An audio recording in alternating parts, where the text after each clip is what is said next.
రాజకీయం చేసుకుంటా దిగిపోతావు. మాకు ఎవరు చూస్తారు? ఎవరు చూస్తారు? చూస్తాడా? ఆయన చూస్తాడా? మాకు నింపుతాడా? ఇప్పుడు సంవత్సరం కాలేదు, ఇన్ని దాడులు చేస్తుంటే ఇంకా ఇంకా ఇంకా 4 సంవత్సరాలు ఎట్లా చేస్తాడు? మాకు ఇంకెట్లా చేస్తాడు? అట్లా చేసాడు. ఇది న్యాయం కాదు. వాళ్ళు చెప్తుంది ఏంటంటే మా వాళ్ళను పోలీసులు చిత్రహింసలు పెట్టినారు, 3rd డిగ్రీ టార్చర్ పెట్టినారు, వాళ్ళని పూర్తి స్థాయిలో అరిచేతులు మోకాళ్ళు కాళ్ళల్లో నడవలేని పరిస్థితుల్లో మాట్లాడలేని పరిస్థితుల్లో అంత నీరసంగా తయారైనారని చెప్తున్నారు.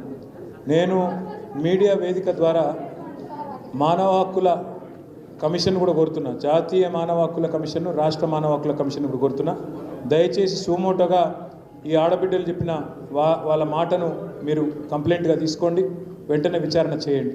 నేను గౌరవ మహబూబ్నగర్ ఎంపీ గారిని కూడా కోరుతున్నా, డికే అరుణ గారు, మీరు కూడా జాతీయ మానవ హక్కుల కమిషన్కు మాతో పాటు రండి.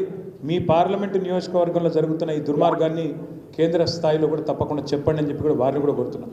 అదేవిధంగా ప్రజా సంఘాలు, పౌర హక్కుల సంఘాలు, గిరిజన సంఘాలు, మహిళా సంఘాలు, వారిని కూడా కోరుతూ ఉన్నాం, దయచేసి ఈ దురాఘాతాల మీద రేవంత్ రెడ్డి చేస్తున్న ఈ కిరాతకపు చర్యల మీద స్పందించండి. ఇది రాజకీయ రంగు పులిమి ఇంతమంది గొంతు కోసే ప్రయత్నం ప్రభుత్వం చేస్తున్నది, వాళ్ళ భూములు లాక్కునే ప్రయత్నం చేస్తున్నది. అందరం కలిసి మరి ఈ దుర్మార్గపు ప్రభుత్వాన్ని ఎదుర్కోవాల్సిన బాధ్యత మన మీద ఉంది. ఇప్పుడు ఈ ఆడబిడ్డలతో ప్రత్యేకంగా లోపల మా లీగల్ టీంతో కూర్చోబెడతాం. వాళ్ళకి ఏ రకమైన వివరాలన్నీ తీసుకుని వాళ్ళకి ఏం చేయాలో అన్నీ చేస్తాం. వాళ్ళకు తప్పకుండా అన్ని రకాలుగా మా పార్టీ నుంచి ఆదుకొని వాళ్ళకి ఏ రకమైన ఇబ్బంది లేకుండా వాళ్ళ పిల్లలు వాళ్ళ ఇంటికి వచ్చేదాకా కూడా మేము అండగా ఉంటామని చెప్పి కూడా తెలియజేస్తూ, జ్యోతికి డాక్టరు వైద్య సేవలు కూడా తప్పకుండా మేమే దగ్గరుండి చూసుకుంటామని చెప్పి కూడా తెలియజేస్తూ, ఇంత దూరం వచ్చినారు ఆడబిడ్డలు, మీ అందరికీ కూడా నమస్కారం.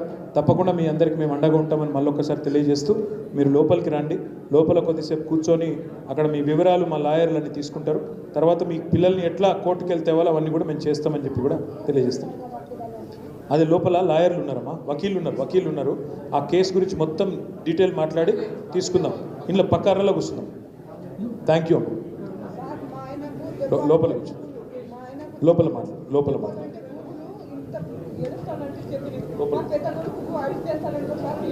ఏం కాదు నువ్వు రా జ్యోతి, లోపల రా. మీరు రండి, లోపలికి రండి. లోపల కూర్చొని మాట్లాడదాము, ఆ లాయర్లతో కల్పిస్తాం.